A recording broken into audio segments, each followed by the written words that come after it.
This episode of The Nocturnists is sponsored by M3 Global Research, a global community of over 2 million healthcare professionals dedicated to improving healthcare through market research. Join the panel to learn about upcoming therapies, provide insight on trends that can shape the future of medicine, and more at m3research.info/nocturnists. That's m3research.info/nocturnists. Hey, Nocturnist listeners.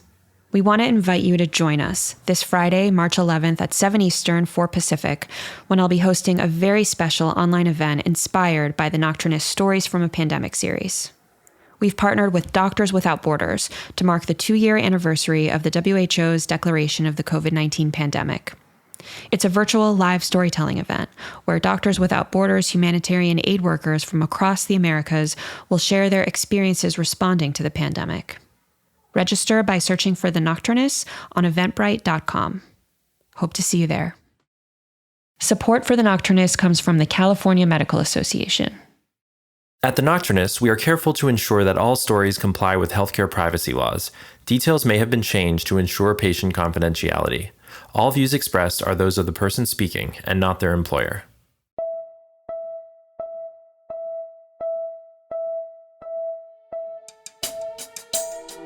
You're listening to the Nocturnist Conversations. I'm Emily Silverman. American healthcare is a messy business. The system is a tapestry of providers, insurers, and chargemasters, and often leaves patients with unexpected and crippling bills. That is, if they show up to the hospital at all. Today's guest, Emily Maloney, has been on both sides of the healthcare cost equation.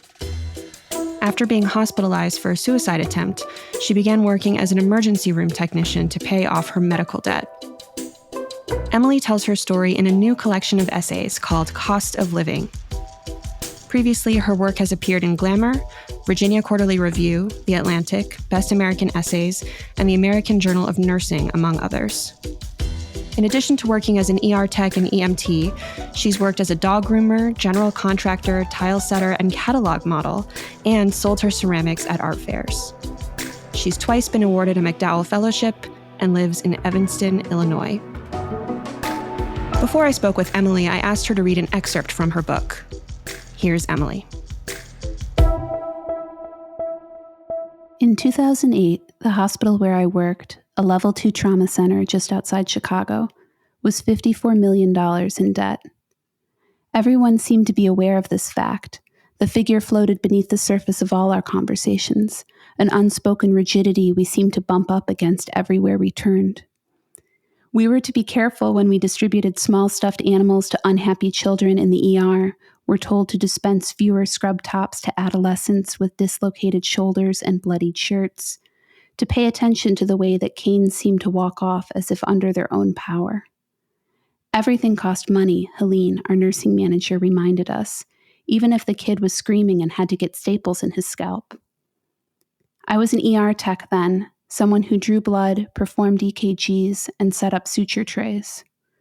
Most of my knowledge of the world of the ER came through direct patient care. If a nurse or a doctor needed something for a patient, I'd get it for them. I'd run into the stockroom, sort through yards of plastic tubing, through dozens of disposable plastic pieces, acres of gauze. We, the techs, were expected to guard against the depletion of resources. Helene seemed to remind us at every available opportunity by tacking notes up on the bulletin board in the staff break room. Please conserve your resources. Only use what is necessary. These notes were pinned next to our Press Ganey survey results, a form sent to patients upon discharge. Helene blacked out staff names if the feedback wasn't positive. But the question of resources seemed like the kind of problem that couldn't be solved through gauze or surveys or suture trays. When it was quiet, a forbidden word in the emergency department, I'd help with the billing. We'd break down charts as fast as possible, scan them, assign codes, and decide what to charge. Names I vaguely recognized flew by on the PDF reader. I studied my handwriting on their medication lists, a form techs weren't supposed to fill out but did anyway. Nurses were supposed to keep up with the medication lists, but there was never enough time for them to actually do it. Because there were only 20 slots on these forms, I sometimes had to use 2 pages. I was 23 at the time, still paying off the cost of the mental health care debt I took on at 19, a cost I believed I would shoulder well into my 30s, a figure that felt more like a student loan than an appropriate cost for medical care. I didn't understand the nature of my mistake at the time, that I should have gone somewhere else for treatment, maybe the university hospital, where the state might pick up your bill if you were declared indigent, or nowhere at all.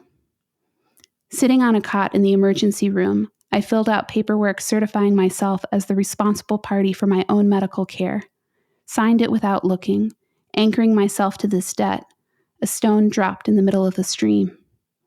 This debt was the cost of living, and I accumulated it in the telemetry unit, 5th floor, at a community hospital in Iowa City, hundreds of miles from home. Thank you for reading that excerpt. I am sitting here with Emily Maloney, the author of Cost of Living. Emily, thanks so much for being here with me. Thanks so much for having me. So, Emily, we know each other. We actually met. We met at McDowell, a writer's retreat. And I have to say, I was immediately drawn to you at that retreat because I felt like we were healthcare brethren. And I'm very honored to have lived in the woods with you for a short while as you worked on this book. McDowell is such a magical place and such an incredible opportunity. It was really kind of a miracle that we were able to be there at the same time and meet each other and get to know each other. So I'm really appreciative of them for that. Let's talk a little bit about your medical debt. Tell us the story of how that accumulated. When did you find out the number that you owed? And talk about that journey. Sure.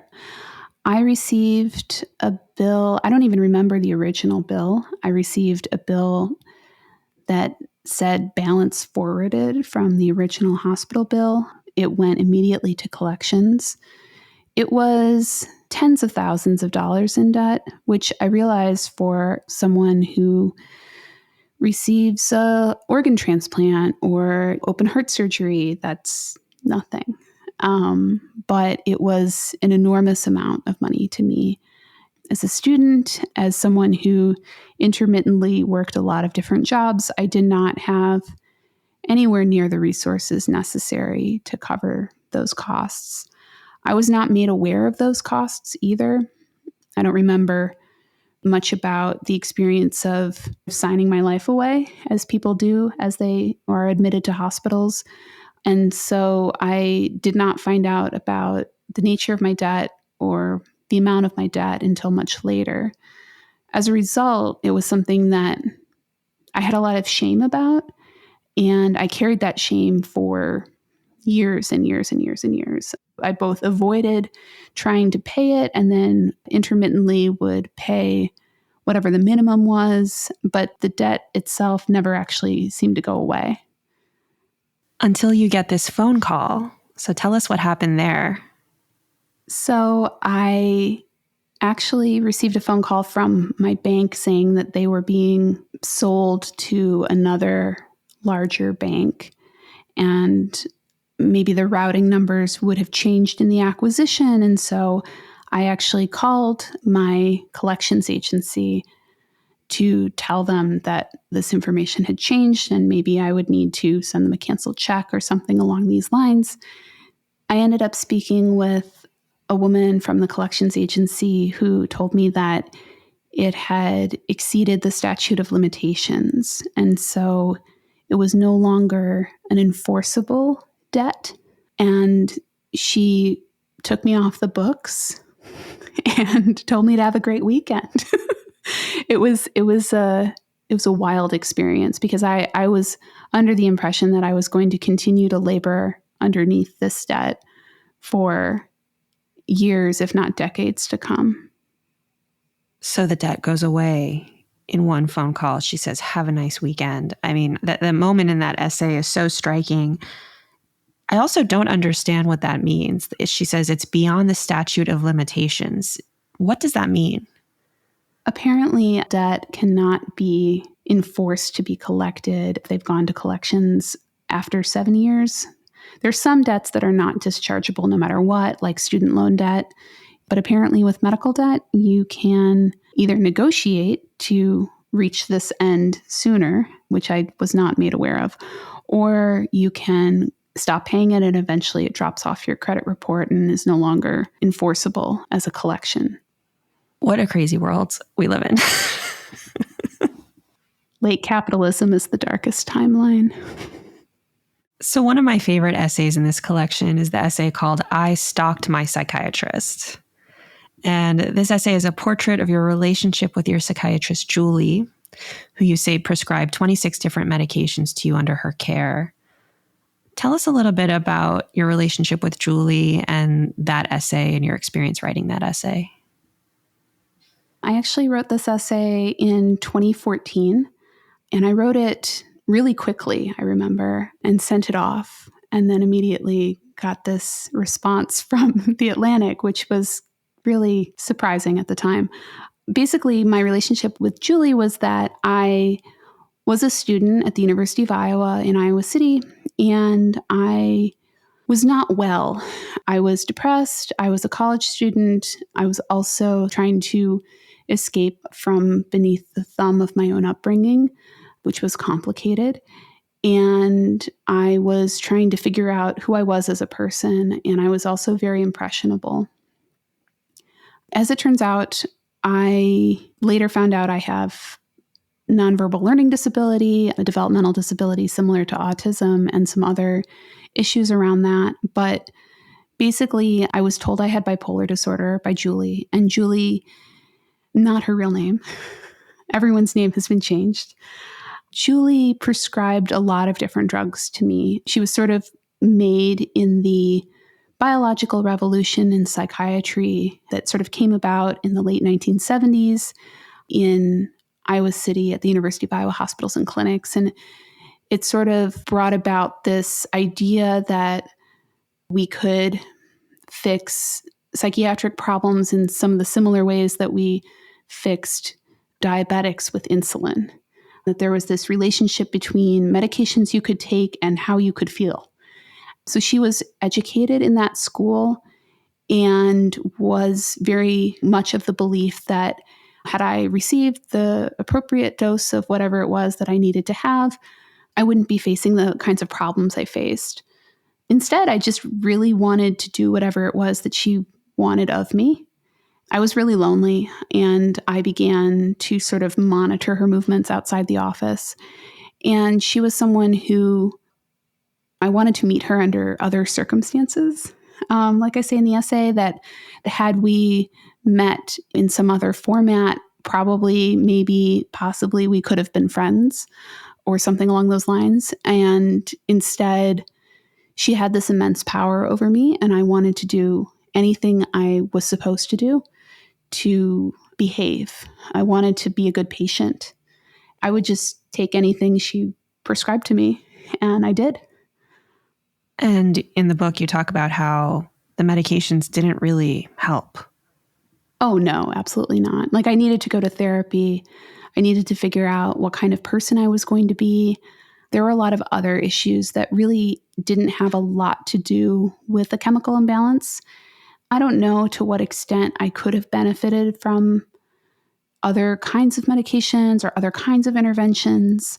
I think this kind of behavior is really prevalent, where we sort of prescribe, particularly women, medications that may not actually result in a resolution of symptoms, but also that, with this increased tendency towards reimbursement of physicians, of psychiatrists for medication management appointments, but not reimbursement of therapy, or that reimbursement of therapy takes place at such a much lower rate of return that it's just not uncommon for a lot of people like me to end up in that same situation. You talk about how Julie came out of a school of psychiatry that was very focused on biology and medications, and how there was a lot of work that you needed to do at the time around yourself and your identity. Was there any talk therapy component to it, or was it really just more of, hey, I just got in these new samples of this new antipsychotic, why don't you try it out and let me know what you think? Oh, the latter. It was very much focused on how are you immediately feeling so I can have enough words for the note. And then what can I do to make sure that you're taking whatever it is you need to take? The idea, I think, with Julie was that she was very focused on medication management and medication compliance. I did not receive any therapy at that time.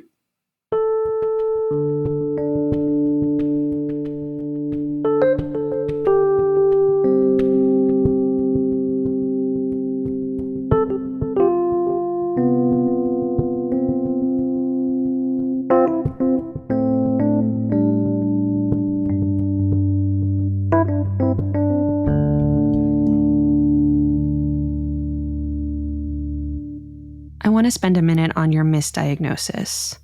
You carried this diagnosis of bipolar disorder for a time, and you were taking lithium, and ultimately that diagnosis was proved incorrect, and you were diagnosed instead with depression, you say maybe from vitamin D deficiency and untreated hypothyroidism, also with this nonverbal learning disability, which had been undiagnosed for a long time. Tell us about that realization, like, oh, I actually don't have bipolar disorder. I have this other set of conditions. What was that shift like for you? It was a little terrifying, to be honest, because when you have been assigned a label for a particular period of time, it's a really easy shorthand to explain yourself to other people. And often the reality is much more complicated. I was diagnosed when I went to community college to try and get my bachelor's degree and take some science classes. And my chemistry professor actually said, have you ever been evaluated for a learning disability? Because it's very clear that you're not ever doing the homework when I put it on the board without telling people about it. If I just write it up on the board and don't tell you, you don't do the homework. And you don't seem aware that there's homework assigned. And I said, okay. So I went and got evaluated by a neuropsychologist, and it was subject to hours and hours and hours of testing. And as it turns out, I have this really big gap between my verbal IQ and my performance IQ, which mostly just means that there are a lot of things that are really challenging for me, that I have some issues with the way I look at the world, the way that I manage space and time is difficult. Some of the other things that often impact autistic people often also impact people who are NLDers, nonverbal learning disability folks as well. So basically, until I reached the point where I realized that my life was maybe not as easily distilled to bipolar disorder, I was able to get some of the resources that I needed. You talk about what it's like to move through the world as somebody with an NLD, a nonverbal learning disability. And you get into this a little bit in the book. You talk about navigating social situations, taking a class called reflective listening skills. And there's one scene where you're grabbing drinks with some of the other ER techs after work. And you say, I am trying out my newly acquired social skills with them, trying to remember what to say and how to act, to behave. Can you give us an example of what that feels like? Sure. I have very limited verbal or auditory processing skills. I have like a delay in how I process information. People with nonverbal learning disability struggle with how far apart to stand from somebody else, to remember the give and take of conversation, to understand that your face needs to match what you're relaying to someone else. We can come across as having a flat affect. I actually went and saw a speech pathologist who helped me develop scripts for difficult situations and also just how to learn the ins and outs of small talk with people. That was something I never really quite understood or had interest in prior to my diagnosis. What might we find in one of these scripts? That's a good question. Which is another thing I learned to say.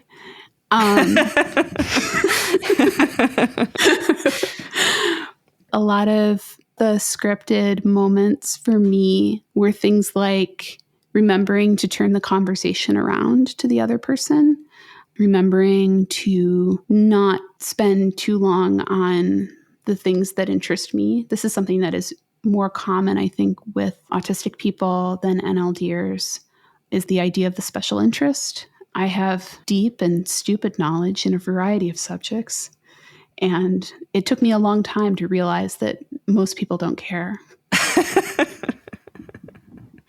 And I'm fine with it. One of my favorite essays in your collection is Soft Restraints, in which you tell the story of a patient named Elizabeth who comes to the emergency room, and she's in a psychiatric crisis. And you see a bit of yourself in her, or maybe you see a bit of her in yourself. Tell us about that essay.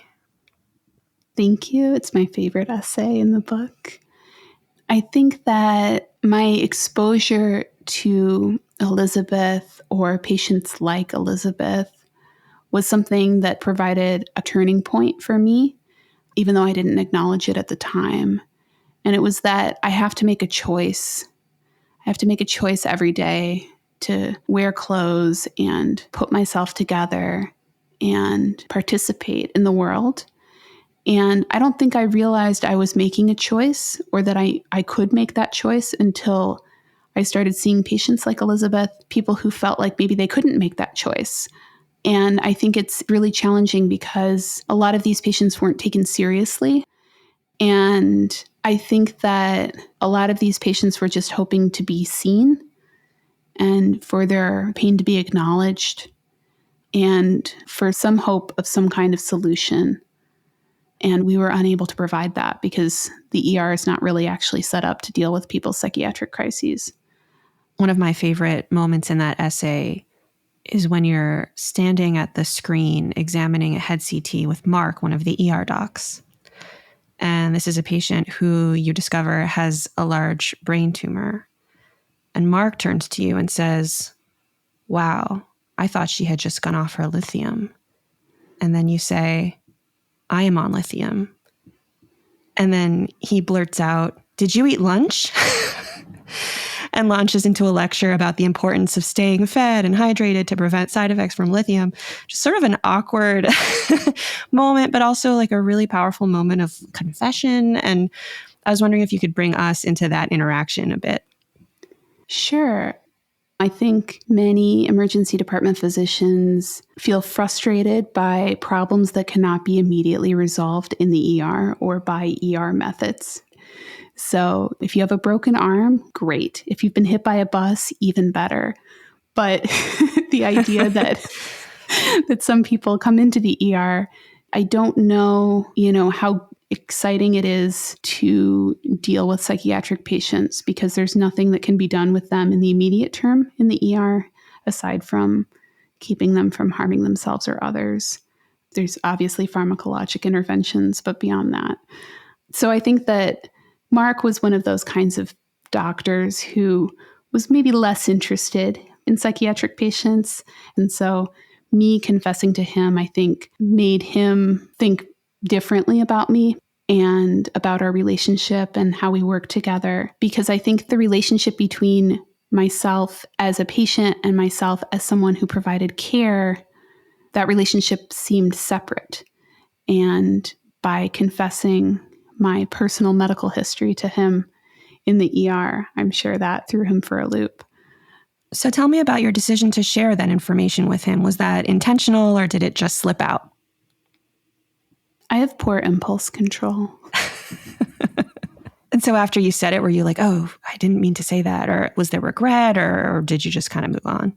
Probably in the moment, I was horrified or embarrassed. But looking back on it, I'm glad I did that. Because if nothing else, it made the line between patient and provider a little shorter and a little bit more visible.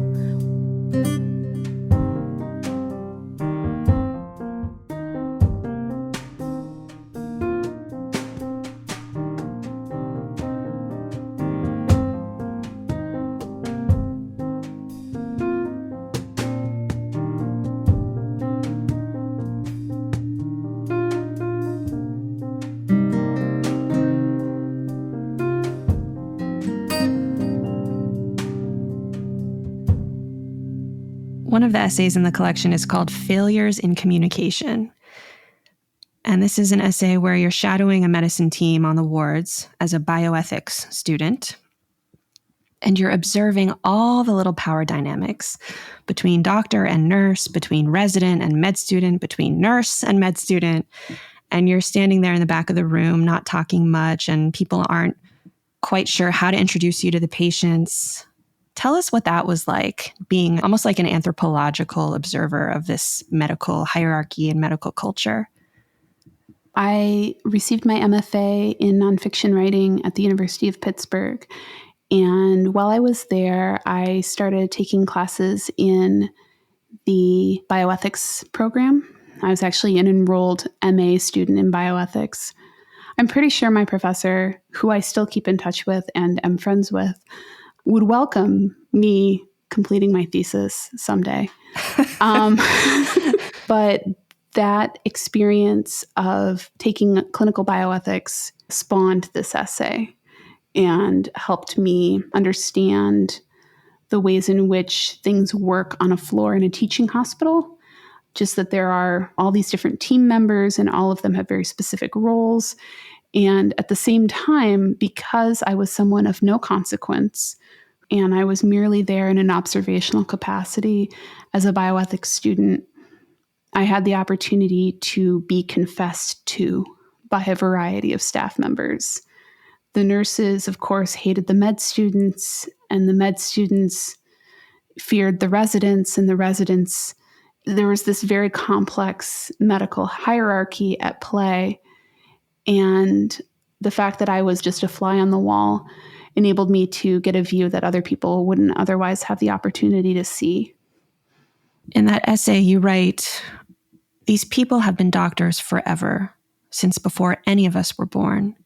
They have been programmed to be doctors. The way they talk about patients instead of to patients, like the nurses do, has been inside them for years. I want to be a doctor, but I can't be a doctor. I am a tech, an EMT, maybe a nurse if I can get some prerequisites and get into the program at the community college, though these programs have gotten more and more competitive as time has gone on. This is all clear somehow." That paragraph really stuck with me, and I'm wondering, how do you think about your identity as a healthcare worker? I know you're not working in healthcare at the moment, but how do you see yourself in the healthcare web? I think I'm sort of a worker bee. I really have always gravitated to jobs where I can work my body and in some ways turn parts of my brain off or keep parts of my brain to myself. And I think being a tech can be like that, in that there's a certain physicality that you're the one doing the CPR or running labs to specimen processing, or that you're the one who needs to interact with the patient, who needs to turn patients, who needs to make sure everybody's got their leads stuck down. That kind of work has always been really appealing to me. I was also a dog groomer and had a lot of other kinds of jobs like this. I was once hired in college to work on the line at the Procter & Gamble plant, which was basically like watching bottles of shampoo and making sure the line didn't get tangled. But that sort of work has always been really appealing to me because it's very clear what my role is, how I exist in that role. When I meet medical doctors, I think a lot of them have known forever that they wanted to be a physician. And I think that that idea is something that gets encouraged when they're very young. And as someone who was not going to go to college and essentially dropped out of high school to attend an early college program, I was someone for whom the idea of becoming a doctor was completely antithetical to my being. I mean, granted, I did take the AP exams that a lot of my classmates were taking, but I think the expectations around what it was I was going to do with my life were very low. And I think that also contributed to this idea that being a doctor was something that certain people did, but it was definitely not something for me. You mentioned some of the other jobs that you've worked in, and in the book, you break down how much money you made doing each of those jobs. And your relationship to money has varied a lot over the years. You talk about being a pastry chef's assistant, making $5.15 an hour, being a dog groomer at PetSmart, making $9 an hour, being an ER tech, making $1,400 to $1,800 a month, being a medical publications manager in gastroenterology, in which you were offered a yearly salary of over $150,000. There's such a range of experience here. How did this experience shape your perspective on class, opportunity, happiness, life in general? I don't think that people who make money have any more value than people who don't make money. Some of the worst people I've ever met make a lot of money. I'm more interested in whether or not you can be a good person.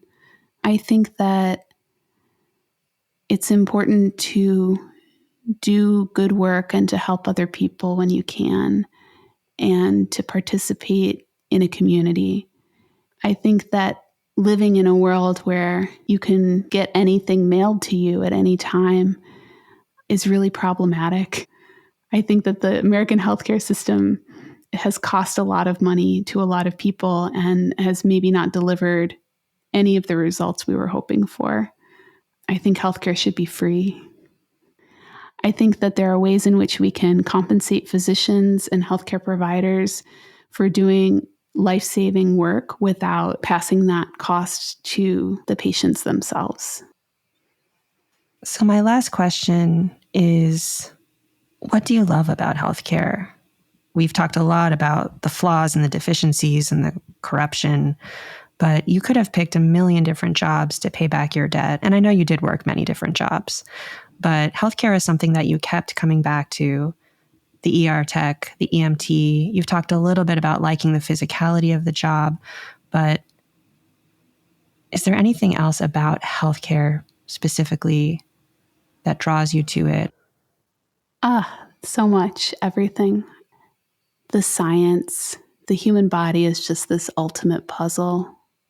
I may end up back working in that kind of capacity or a different kind of capacity in the future. But the reason I would go back would be because of the puzzle of it, the science of it, and also just the opportunity to interact with people and to actually help people. A lot of the ER is about people having the worst days of their lives, and to be able to provide comfort and care to people in those places is huge. It's an incredible experience, and I really loved every minute of it. This has been fantastic. I am speaking with Emily Maloney about her new essay collection, Cost of Living. The book is out on February 8th, 2022. Please pick up a copy. It's a really wonderful read. It's very literary and just offers a fresh perspective. And I'm so glad that you wrote it and that you came onto the show to chat with me about it today. Thank you so much for having me. I had a great time.